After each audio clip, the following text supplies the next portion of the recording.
Hello, everybody. Welcome back to the podcast. This is Talking Stuff, the Ohio State recruiting podcast, where we talk about, you guessed it, Ohio State recruiting. Today, I'm joined by my good friend Andrew Ellis, and he will help me break down the big recruiting weekend ahead for the Buckeyes as Ohio State takes on Notre Dame in a top 5 matchup on Saturday night. Let's get to the show.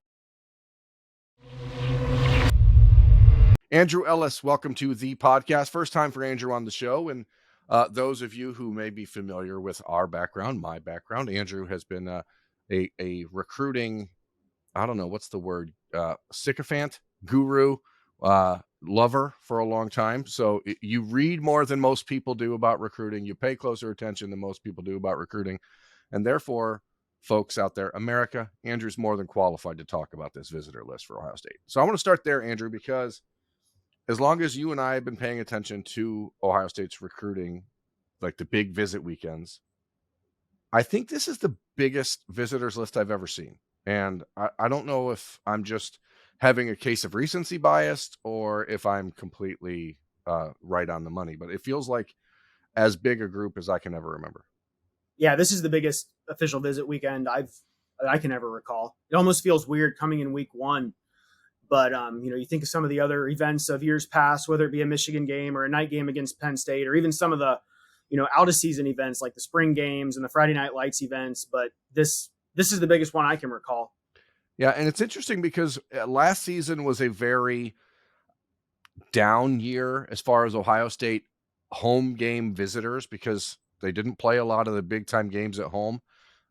This year, however, with Notre Dame, Wisconsin, Iowa, Michigan, like there are 4 really marquee matchups that Ohio State's going to have in the horseshoe, and they're going to bring in a lot of these kids multiple times. But this weekend specifically for the Notre Dame game, it seems like they waited all year, all summer for this. And we've talked about in the past in other locations, Ohio State sort of eschewed the idea of a big recruiting weekend in the summer at the end of July, where a lot of teams were doing their barbecues and that kind of stuff. And Austin and Bill and I have talked about this with the podcast, that they decided, hey, we don't want to do one of those crazy, let's have a cookout and let everyone play, horseshoes or whatever type of days, because they figured, let's get them here in the horseshoe a month later. And now, as we look at this list, we're going to go, I think, position by position here, just knock out some of the key storylines. But, before we dive into that minutia, what is the one thing this weekend do you think is the most important for Ohio State? Oh, gosh, the most important. I mean, I think it starts – I know we're going to go position by position here, but the offensive class right now is better than what they have on defense. Larry Johnson still has 3 very big fish that we're going to talk about here in a second that they're looking at on the edge. And I think that's going to be where it all starts here. And just the sheer number of guys that we get on campus. I know we've had some people talking over the summer about that last official visit weekend and how some of those guys, Tackett Curtis and people like that, Caleb Downs, I think was there then. Maybe I'm getting him mixed up with Troy Bowles. But either way, some of those guys, some of those big targets they had on campus ended up at Georgia or Alabama or USC. And it's just going to be interesting to see how they handle things this way. Obviously, it's a game environment this weekend, so it's going to be completely different. But in terms of the position groups, I think it all starts up in the trenches for Larry Johnson. Yeah, I asked Ryan Day about that on Tuesday at his weekly press conference. How does the program feel? They've, as I said, they've kind of avoided these huge weekends during the season because they don't like to mix focus. They don't want to have to deal too much with recruiting attention when they're trying to win an important football game. But because this is a night game, because kids are going to be able to travel from the West Coast and get in town on time for the game where they wouldn't be able to if it was a noon game, they're sort of diving into this with both feet. And I asked them, if there's a concern as far as how to balance out the weight of the game with the expectations of recruits. And he pretty much said, hey, we tell recruits every visit is going to be different when you're at Ohio State. Sometimes it's going to be about personal connection. Sometimes it's about that private time with coaches. Sometimes it's about the game day experience. And so for this weekend, it's about the game day experience. And it's not even necessarily about the game day experience or what the crowd's like or what the fans are like. For me, the biggest thing this weekend is the defense on the field, because that is what ultimately is, I think, going to tell the tale for the rest of this 2023 recruiting class in the rankings. And watching what the Buckeyes defense does, especially at the defensive line, where you already mentioned when you have key players. Ohio State's top 3 defensive end targets will all be in the stadium on Saturday night. If Jack Sawyer and JT Tuimoloau and Zach Harrison and Javonte Jean-Baptiste and Tyler Friday and these guys put on a show, that's going to go a long way for Ohio State, I think. And so that definitely, to me, is the key thing to watch this weekend is, does the defense live up to the hype that we've been hearing all summer? And it's sort of unfair probably to expect that in game one and that sort of, but this is life in the big city, I guess, right? Yeah, exactly. And, we have to remember, everybody has to remember, this is a whole new defensive coaching staff, basically outside of Larry Johnson. And it takes time to build and cultivate those relationships. And now we get to see the product on the field, and the 17, 18-year-olds they're recruiting, they get to see that product too. So we'll find out on Saturday. Let's start at the top. Ohio State commitments. Everyone is expected at the Horseshoe this weekend, with the exception of Carnell Tate, who's playing in a game in St. Louis that night, so he won't be able to make it. I guess that's a fair excuse. I think sometimes we forget that these are high school football players who are still playing high school football. And unfortunately for Carnell, the schedule didn't work out for him to be able to get to Columbus. But every other Ohio State commitment in the class of 2023 and Dylan Raiola in the class of 2024 is expected. So we can just start there. That is the centerpiece, the nucleus of the entire weekend, is how those guys connect with their peers. And especially in the class of 2023, where we've watched Brandon Inniss and a few other guys in the last few weeks really emerge as a class leader, I think it's huge for him to get on campus to connect with guys like Mateo Uiagalelei, Damon Wilson, Keon Keeley, because those are the guys that they're going to play with at the next level. And so you really have to win that battle with the personalities and meshing them together. Yeah, and I mean, there's a handful of guys that are committed to Ohio State right now that are still being heavily recruited by other programs, whether it's Miami or even a program like NC State. So getting guys like Noah Rogers and Mark Fletcher back on campus, especially after the performance Fletcher had last week on national TV, getting those guys on campus to kind of help fend off some of those other programs that are pushing for them, I think that's going to be huge. And those are two of the more important visitors that I think of the committed guys that they have coming in this weekend. Yeah, and I had Brock Glenn on an episode of Bermanology on Wednesday, and Brock was talking about he hasn't really had an opportunity to meet a lot of these guys in the class yet. So when you're talking about a quarterback, and Brock is sort of a different personality type than some of these other guys, he's very low key, down home country boy type. I think it's really important just that he gets around guys like Noah Rogers and gets to meet Mark Fletcher and Brandon Inniss and Bryson Rogers, to all these guys to kind of mesh together and let Luke Montgomery and Austin Sareveld and these guys really build this camaraderie, because we've seen it in the past. When you're talking about what truly makes a successful recruiting class, it's not the rankings. It's about the chemistry that those guys have when they get to campus, because that's what keeps them together. And that is ultimately how you define when a class is a success or not. So I think this weekend, just having that, Luke Montgomery told me last week he's planning on coming in on Friday, getting there early enough or very early Saturday morning, in order to make sure that he spends as much time as he can with Keon Keeley, with Mateo Uiagalelei, and Damon Wilson. But again, we're going to go position by position. Let's start now at quarterback. Outside of the two commitments of Brock Glenn and Dylan Raiola, it's not a position that Ohio State's really going to spend much time focusing on this weekend. They will have Ryan Montgomery, the class of 2025 quarterback, who has an offer from Ohio State, Luke Montgomery's brother. He'll be in town. I don't think Ohio State's anywhere ready to say yes to a commitment from Ryan, and he's not ready to issue one. He's focused on just getting better and continuing to grow his craft. But it is an opportunity for them to make sure that 2 years from now, a year from now, when they're ready, that they can put a little distance between them and Michigan, Tennessee, Georgia, and a few other schools recruiting him. Yeah, I know there's a couple guys they're looking at for 2025, but like you said, Ryan Day and Corey Dennis are going to be selective with that whole process. And I know even before Luke committed to Ohio State, they took visits all across the country. And I think they took a tour down south too at one point. And wouldn't surprise me if that ends up happening with Ryan. But there's never any concern about the quarterback position. And I think I'm sure Ohio State will get another good guy for 2025. It's just going to be a matter of when that time comes. Yeah, and Bellefontaines, Tavian St. Clair will also be on campus and there for watching the game. That's a kid that's probably a touch or a step or two below where Ryan Montgomery is development-wise right now, but he's certainly upside-wise worth continued watch. Ohio State has not offered him, but a lot of the big schools in the South already have, just trying to get their foot in the door. And It's just an opportunity to build a relationship with kids because he's so local. They do have an opportunity to kind of talk to him a bit more than some other kids in that 2025 class. And they don't really want to have to focus on the class of 25 right now. So getting a game day opportunity and a game day experience for Tavian St. Clair is a big one. Running back, we already talked about Mark Fletcher. That's a huge visit. I mean, we're call a spade a spade. He's the player that I think most people, if you talk about the Ohio State class, who do you have a biggest concern about? Most people are going to say Mark Fletcher or Carnell Tate just by the general nature of their recruitments and the way they've gone so far. But, Mark has continued to say the right things. He says he's all in with Ohio State. You have to believe him. He's coming up for this game. He's putting his money where his mouth is by coming up for an unofficial visit here. So other than that, I think what's interesting is that you're going to have a couple players like Sam Williams Dixon from Ohio. He's a 2024 running back who I'm really high on. I think he's got a lot of upside.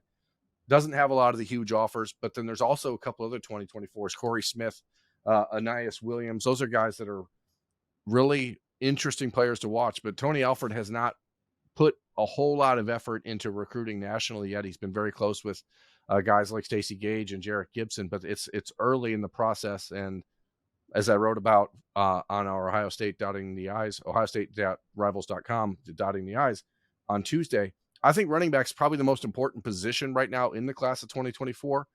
And they're going to be diligent, but they're also going to take some big swings. And I think that this weekend is a chance to wow some kids who are going to be in town and get a chance to see that in person.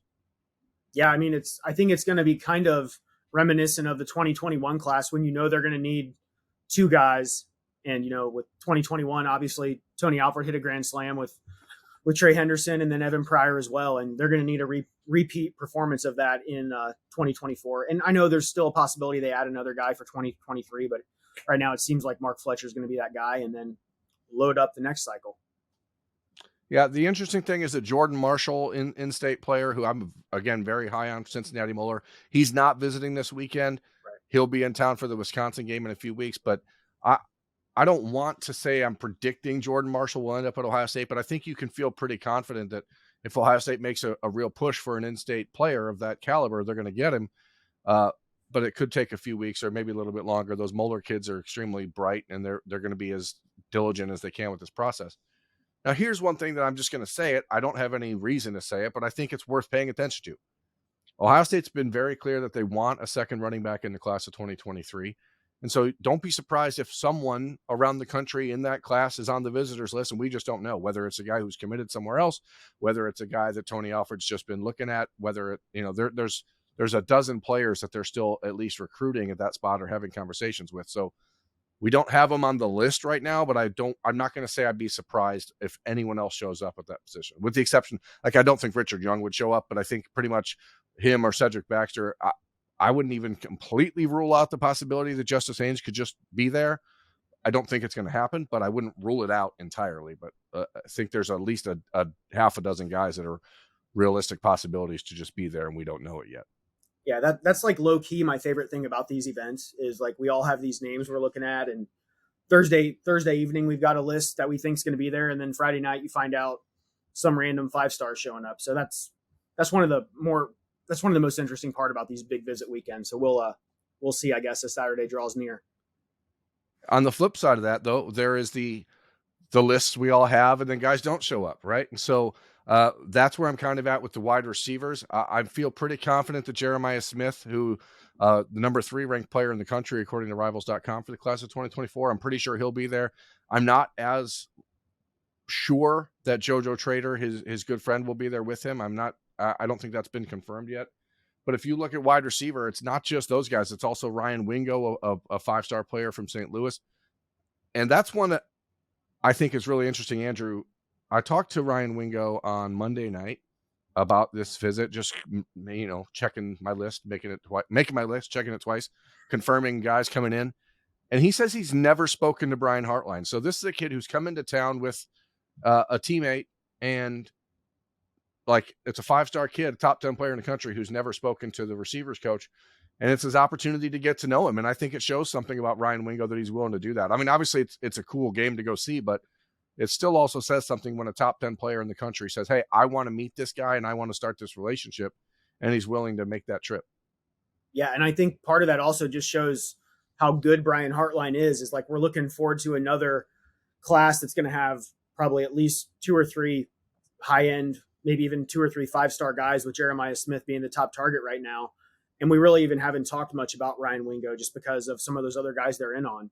So yeah, the fact that he's willing to show up and maybe he's trying to get an offer. I know this isn't a camp or anything like that, but they haven't offered him yet, correct? I'm assuming no, they haven't, because No, I mean, Hartline's never spoken to him, and yeah, like I said, it's one of those situations where I think you just, if a kid wants to get an Ohio State offer, a good way to do that is to show up on campus and make sure they know that you're actually legitimately interested and not just clout chasing and not just trying to, add a notch to your proverbial bedpost. So I think it speaks highly of Ryan Wingo that he's making that trip and willing to come in. But when we're talking about, there's so much conversation about Jeremiah Smith all the time, and there should be. He's, in my opinion, the best receiver in the country for the class of 2024, probably the best receiver in the country, period, regardless of class. And that's, deservedly, he gets a lot of the buzz. But Mylan Graham from Indiana, who's coming in this weekend also with Bronte Johnson, 2 kids from the Fort Wayne area. Those are both 2024 receivers, and I think Mylan Graham is about as high on the Ohio State list as anyone could be. They were the first team to offer him when they offered him this summer after camp, and Brian Hartline has continued to stay pretty interested in him. That's a relationship to really watch take off after September 1st hits, and these relationships can really start to build with the class of 2024. In the class of 25 at wide receiver, there's DJ Pickett from Florida, who could be a defensive back. I probably see him more as a safety down the road, but that's not a cursory visit for a kid coming up from Florida. This is a 2025 prospect who may be a top 15, top 20 player. Very interested in Ohio State. Family ties. His uncle is Ryan Pickett, who played at Ohio State in the late 90s, early 2000s. So there's some real relationship building there. This is the second time he's been on campus in 3 months, and just a name that's important and worth knowing. Yeah, I mean, I haven't even really started thinking about the 2025 class of wide receivers yet, but I don't want to. I don't want to think about the class of 2025 at all. I want to be very clear about that. It feels like there's a lot of work to be done still in 23 and 24, but we now live in this era of internet recruiting where we have to talk about 2026 players, because I wouldn't be surprised if wide receiver Chris Henry, shows up. Chris Henry Jr., who obviously Ohio State has offered, and he's a stud. And so you have to talk about him if he shows up, because he's too good not to. So it's a little bit, really, do we have to? But yes, we have to. So anyway, tight end. Interesting players on campus this weekend. Christian Betancourt from Illinois. I think that's Ohio State's top guy on the board in the class of 2024. I have not been able to confirm whether or not Brady Prescorn from Michigan is coming for this weekend or not. He's another one of those guys they really are very high on. And then Aiden Steinfeld from Indiana is another player that's coming. But the interesting thing, I won't be surprised if Tavion Galloway, the LSU commit from nearby Chillicothe, if he ends up at Ohio State, as the Buckeyes continue to just evaluate and build a relationship. If Tavion has the choice to go to Ohio State, Notre Dame on Saturday night or sit at home, I got a sneaking suspicion he'd pick Ohio State, Notre Dame. Yeah, I know I would. But I think with the whole Ty Lockwood decommitment, we always talk about these mythical 2 tight end classes for Ohio State, and come 2024, that may actually happen. I know we've said this before, so we'll see. It's going to be an important class at tight end, though.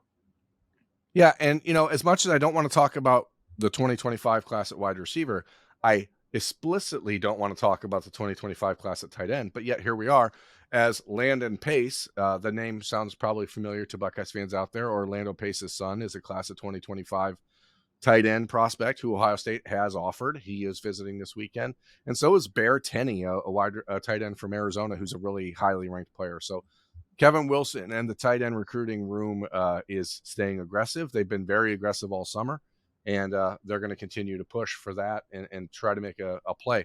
I don't expect that they would allow Landon Pace or any 2025 beyond the current commitment in the class of 25, who I already forgot.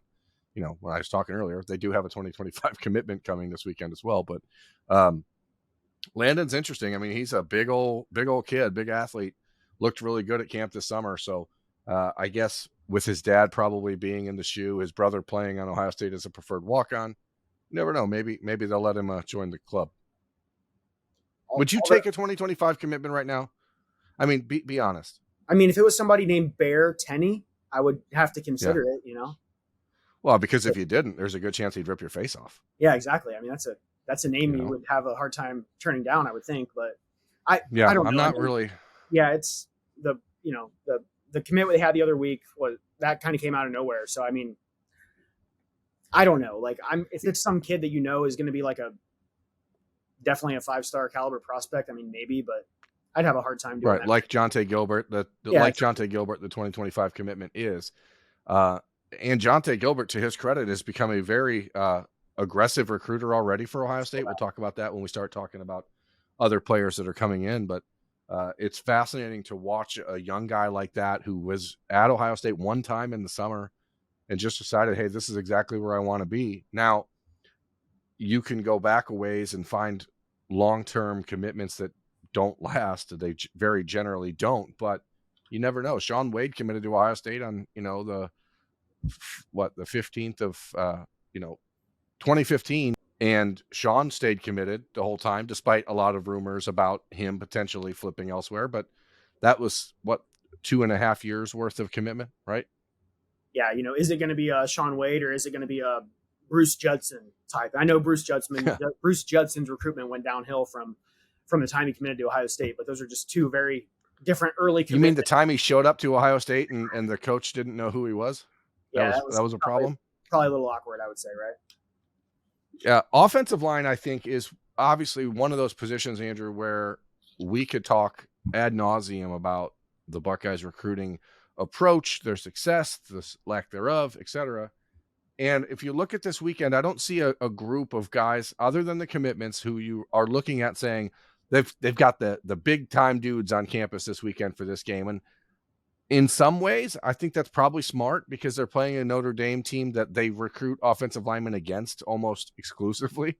Right. So I think it's probably better to separate those guys so you don't have people looking at both sides and watching all that closely. But, we are going to see Donovan Harbor from Wisconsin, a big-time offensive lineman in the class of 2024. We will see Devontae and Deontay Edwards, Armstrong from Lakewood St. Edwards. Those two are extremely athletic young people, but they're not anywhere close to being Ohio State caliber offensive linemen yet.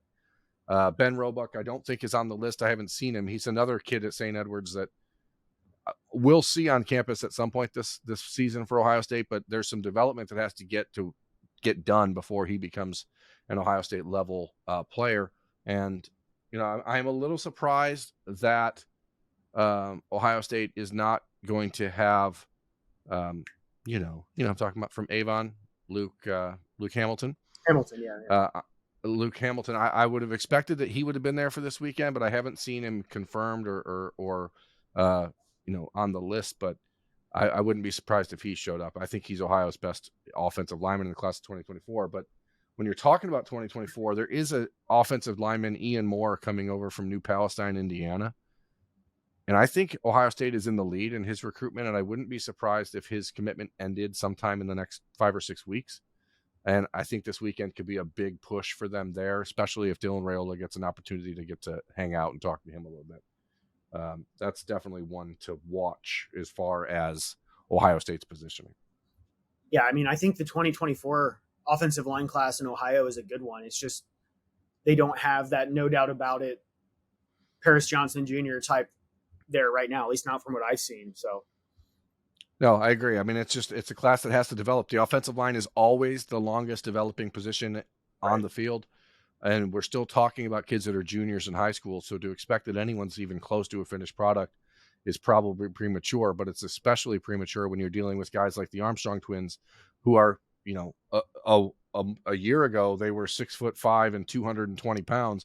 So they're trying to change their body entirely, learning how to play offensive line. On the flip side of that is a kid like Roebuck, who's 6'7", 330 pounds, and probably needs to cut down to 300. And so he's trying to go the other way. It's not an easy position for kids to get ready to play. Yeah, my take. I'm right there with you. That's my take on that. There will inevitably be concerns about offensive tackle recruiting, and I mean it's an annual thing for the fan base. But here we are. And it should be. It's the most important position in the sport, other than quarterback. And so, and beyond that, it's also exceedingly rare to find a tackle that's anywhere near game ready in high school. So if you find them, they're pretty important. other than those two positions, in my opinion, the biggest and most important position in college football is the defensive line, defensive end specifically. Edge rushers in college football are game changers. This weekend at Ohio State, the Buckeyes, as we already talked about, will have 3 of the country's probably 5 best defensive ends on campus. All 3 will be there getting the red carpet treatment from Ohio State. Keon Keeley, 5-star from Tampa. Damon Wilson, 5-star from Miami. Mateo Uiagalelei, 5-star from California. I don't know what the best fit is among those guys. I really don't. I think Mateo Uiagalelei could be the best of this group down the road. I'm still skeptical about where Ohio State fits with him. I have this continuing suspicion that Oregon is the team to really pay attention to there more so than USC, despite the fact that USC is obviously aligned with him because he's from LA.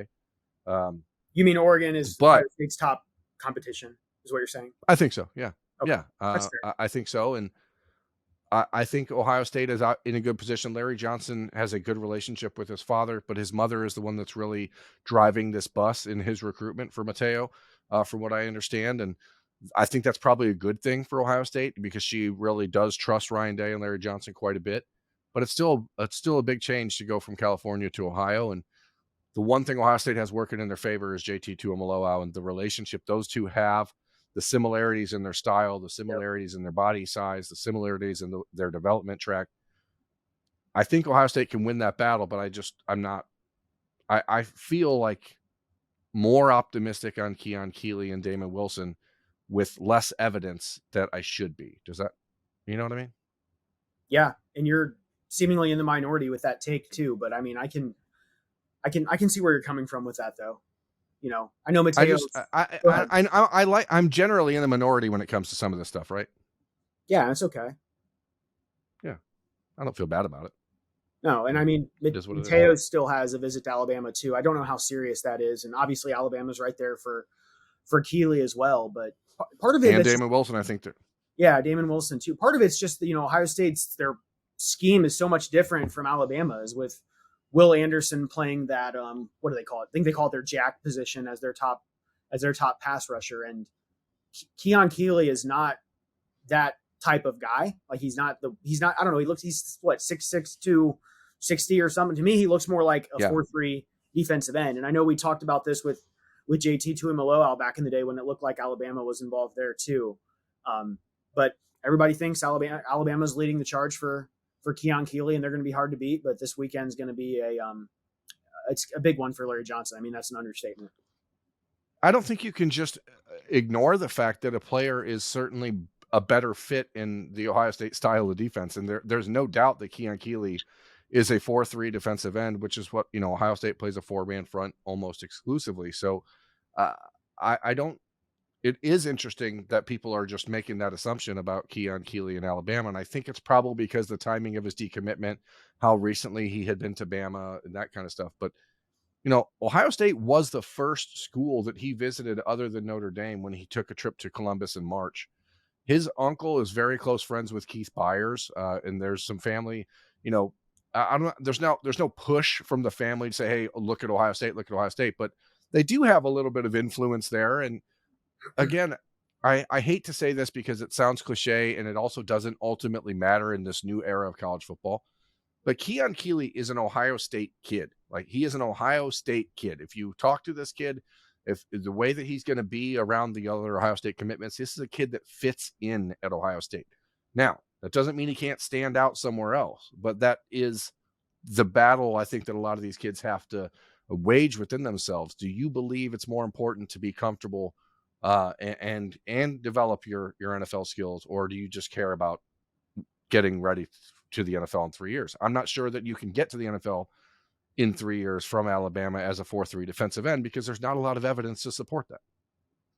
Right. And, I'm in the counterpoint to that with them being an Ohio State kid. And I know we've talked about it before. Caleb Downs was also an Ohio State kid. Sure. But that the counterpoint to my counterpoint is Larry Johnson, Larry Johnson's defensive end development and the guys he sent to the NFL. I mean, that's no knock on Perry Eliano. He did a hell of a job in the Caleb Downs recruitment, and he's been a been a hell of a recruiter in his short time in Columbus too. But Larry Johnson is just a different. I mean, he's just on a different level than any other defensive line coach in the world, basically. So, Yeah, it does make it interesting. That's why I don't want to rule Ohio State out for Mateo. That's why I don't want to rule them out for Keon Keeley. That's why I don't want to rule them out for Damon Wilson, who has been in the Ohio State, meeting rooms. Damon Wilson has been as high on the board as anyone for a long time, and this is not a kid that's a throw in or that they think that they're, that maybe they have no shot and they're just hosting them for a fun visit. Like, this is a kid they're pretty serious about, and. Now, we could talk probably a whole show with just those 2023 defensive ends, but there are also 2024 defensive linemen coming that are very important to Ohio State. Nigel Smith from Melissa, Texas. This is his 4th visit to Ohio State since last year. I mean, that's a kid. That's not being done for fun. You don't make 4 trips from Melissa, Texas to Columbus unless you're serious. Yeah, I didn't realize this was his 4th one already. So that's, they always say watch what they do, not what they say, and that's doing a lot. 4 trips from Texas to Columbus. That's a lot. So that's telling. And there are other guys, King Joseph Edwards, who, is a 2024 defensive end from Georgia. He's coming up with Edric Houston, another 2024 from Georgia. It's a huge weekend, and Ohio State continues to make these inroads in the Peach State, primarily on the back of, coaching assistants inside of the Ohio State program. They've done a really, really good job opening up some doors. And so that's where you start to see those relationships that get Ohio State is very particular about which coaches they bring in as assistants and GAs. And there are reasons for that. And that's what you're seeing there. Anything else on the defensive line that you want to mention? No, I think you're right. Like, Damon Wilson's the guy that I feel like I know the least about. And he also feels like... And he doesn't talk. Damon Wilson does not talk to anybody unless you're in person. Yeah, exactly. And I was going to say, he feels like maybe the guy whose recruitment is most open, but I probably only feel that way because you never really hear or see anything about him. So, I mean, I don't know what's going on with that one. That's one of those ones that's just kind of out there, to me at least. So, well, I know that Georgia's heavily involved. I know Miami's heavily involved. And I know Alabama's been on the periphery. And it's one of those things where you wonder if Ohio State is able to pull off a coup and bring in 2 of those 3. Does Alabama then pump up the pace for someone like Damon Wilson because they think they're going to get Mateo or Keeley? So it's that really delicate dance between these schools. So just to confirm, because I know the listeners are going to want to know, in your opinion, in terms of most likely to end up at Ohio State, you would have Keon Keeley at your number 1 right now? Is that correct? I would put Keeley first. And again, I know that I'm in the minority, and this is one of those moments that someone will put on Twitter and say that, Berm doesn't think they're going to get Mateo. This is just my personal read on the situation. I think that there's more to the Oregon and Mateo that percolates over the next few months because he's obviously probably going to wait until December. I don't think Keon Keeley is going to wait that long. I think once he knows, he knows. And I think Ohio State is a really natural fit for him. So I guess if I had to put him in order, I'd say Keon Keeley, Mateo, and then Damon Wilson. But that could easily all flip on its head by Sunday. Yeah, you got to get one of them. If they land 2 of them, then that's yeah. I mean, I think they got to get 2 of them. Personally, if you look at the roster, the defensive end position is stacked right now. It's completely loaded. But Zach Harrison's a senior, Javante Jean-Baptiste is a senior, Tyler Friday is a senior. Jack Sawyer and JT Tuamalewa will both be gone after next year. All of a sudden, you're pretty low, and you got to figure out then how you get Caden Curry, Kenyatta Jackson, and Amari Abel ready to play to be the dudes next year. So if you can find a way to show Mateo Uiagalelei, Keon Keeley, listen, you not only have all these world-class opportunities at Ohio State, but also you're going to be on the field early and often because we only have 3 defensive ends, and none of them have played before. I think that's an enticing opportunity. Yeah. I could talk about this group for a while, probably, but I probably shouldn't. Yeah. No, you're right. And Jason Moore committed, but I think we all feel, I know he's listed as a defensive tackle. There's been some talk about him being versatile, but I think penciling him as a defensive tackle is probably the safe bet right now. So, yeah. Yeah, I mean, he's already 280 pounds. I don't see that changing. I forgot he was that big. Go ahead. Sorry. 270 or so. At 6'5", 270, I just don't see that happening. Being not a full-time defensive end edge type rusher that these guys are. Right. especially Keeley, who's just got an incredible burst off the edge. Yep. Linebacker is interesting. It's a position that Ohio State's recruiting has significantly changed at, I think. I mean, just because of the defense, and they're really pretty much settled in the class of 2023 with just Arvell Reese as the guy. They will continue to recruit other players just in case, but it's not a push position right now. In the class of 2024, I think it very well could be, and the best one in the country, in my opinion, is Sammy Brown from Georgia. He's coming up this weekend, and he's going to visit with Jim Knowles for the first time and get to meet him in person. Those two have been talking pretty regularly on the phone. I know everyone's just going to say he's going to Georgia. He's from Georgia. He's a country boy. Like, I just don't think it's that done of a deal. I think there is a real opportunity for schools outside of the South to get involved with Sammy. And that, to me, is the biggest visitor of the weekend. Him and Edwin Spillman, who I've continued to really like from Tennessee over the last year, will be back in town. And then there's Anthony Specca from Pennsylvania, and then Kingston Viamu Asa. I don't know how to say it. I'm sorry, Kingston, from St. John Bosco in California. So it's a pretty good group of 2024 linebackers coming in a class that I think they're going to need to take 2 or 3. Yeah, just this whole new scheme has just totally changed the way you look at linebacker recruiting, really. In a typical class, missing out on Tackett Curtis, which I still think that's maybe the biggest surprise of the cycle. Missing out on him and only having Arvell Reese might be a problem. But with the way things are now, just with them only, running the Knowles system, they could just take one linebacker in this class and be totally fine. So, yeah, and because bodies change so much, 3 years from now, it could be that Arvell Reese is the defensive end in this class, and Jaden Bonsu is the linebacker in this class by the time it's all said and done. So I do want to make a mention of the class of 2025 here. Again, I don't like talking about the class of 2025, but I'd be remiss to not talk about it. Jaden Perlott from Georgia is a 2025 linebacker who visited Ohio State this summer and camped and earned an offer the day he camped. He was sensational when he was in town. He's coming back, and he's become pretty close with Jonte Gilbert and with DJ Pickett. So that little trio is developing this very tight-knit bond already, and I think that's just one of those storylines to kind of put in your back pocket for a year from now.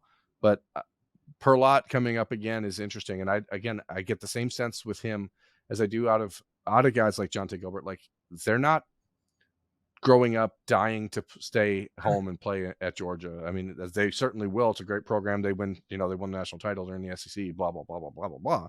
But they're giving more than just a passing look at Ohio State. These are real interested kids.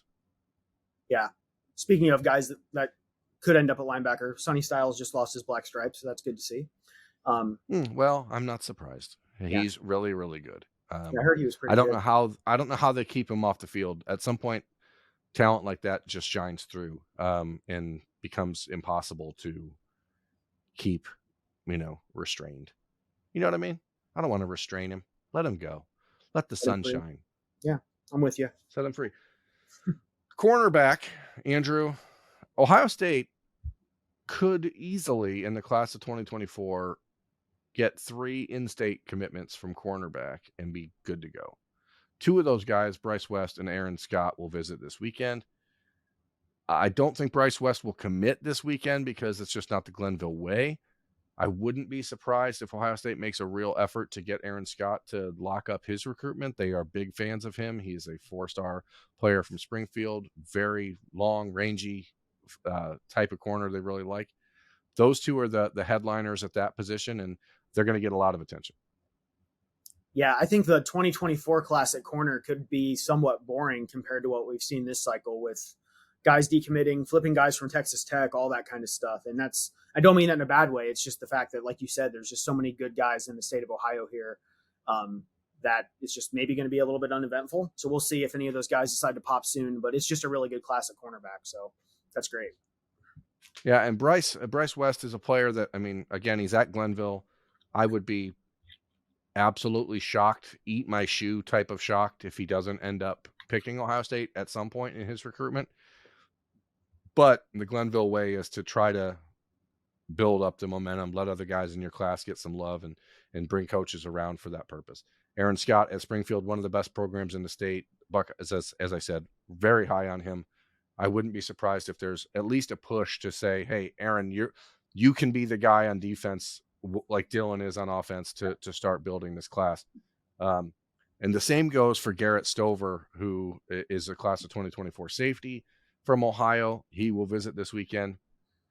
I think Garrett wants to take his time and wants to be patient, but I also think this is a kid that understands pretty plainly Ohio State offered him in the summer, and it's going to be hard as hell for him to turn them down.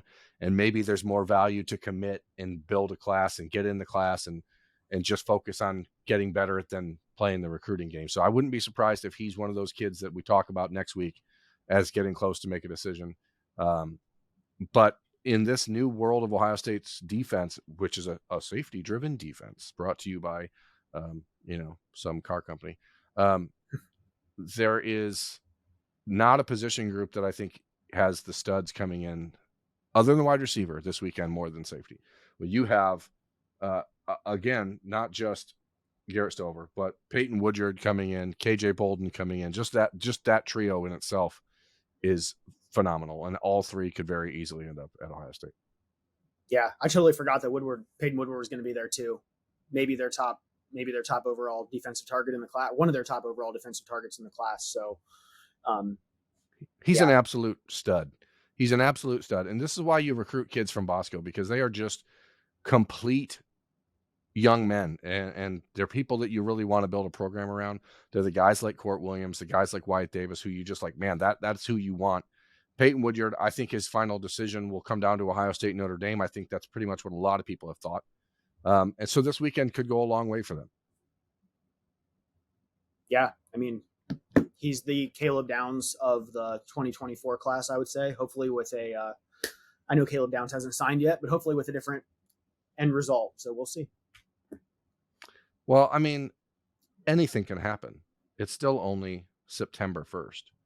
And True. This is the world we live in now. Anything can go on from here to December. But what we know is that Ohio State's going to have a whole lot of big recruiting weekends. None probably bigger than this weekend against Notre Dame. And we're trying to break down all the key visitors for you. There may be a guy we missed. Maybe there isn't. I don't know. We're going to find out more on Saturday as people come into town, as tweets go out about kids dropping their little pin drop location, all the stuff that we have become accustomed to. But final thought from Andrew as we prepare for this weekend. What in your mind makes it a successful recruiting weekend for Ohio State? Oh gosh, I think just the defense. You said it earlier. The defense is kind of the biggest thing to watch, and just it's not going to be a matter of does Jim Knowles give up 0 points or does Jim Knowles give up 13 points. I mean, I think the defense just needs to go out there and show that they've made major steps from what we saw against Utah to what we're going to see Saturday night in Columbus. None of this like stuff we saw against Oregon where they're running the same play like 19 times and never being stopped. Is that bad? Yeah, I feel like that's not a great thing when they run literally the same play and score 3 times on it. I could be wrong. Oh yeah, I agree. Yeah, but I mean, I think some people, if it comes Tuesday of next week and Ohio State hasn't landed 3 new commitments, some people are going to be hitting the panic button. And I mean, I don't be one of those panicky people, but just defense needs to put on a show. That's my thought. Yeah. For me, a successful weekend is a couple commitments out of this because there are players like Garrett Stover and Aaron Scott who I think Ohio State needs to be able to put their stamp down in Ohio and say, guys, there's no reason for you to look anywhere else. Don't play this game. Understand your value. Understand how you can help build Ohio State football. So I do think that there's some success to be found in that. But it is worth noting, Ohio State is not the program that pushes these kids to commit on their visits. They are not the program that says commit if you're still going to take visits. They're going to sit these kids down and say, are you going to visit other places? And if those kids say, yes, I would like to, they're not going to let them commit. So that it is a big decision that these kids and their families have to make. And it's not as easy as we standing on the other side of the line, I think, make it out to be. But I do know that Ohio State is prepared for the weekend. The recruiting team at Ohio State is locked in and loaded and ready to go. And it should be one heck of a time in Columbus on the weekend. And myself, Jeremy Birmingham, Andrew Ellis, Bill Landis, Austin Ward, we're going to try to cover it all for you. Some of it will be here on the podcast, like we just did this episode of Talking Stuff. Some of it will be at ohiostate.rivals.com, where you can find all of our written work. So maybe you'll meet us there. Maybe we'll meet you back here on Monday. Who knows? Anyway, we'll keep talking about Ohio State football recruiting as long as you're going to keep listening to it. So for Andrew Ellis, I'm Jeremy Birmingham. Thank you for watching. Thank you for listening, and we will talk to you next time.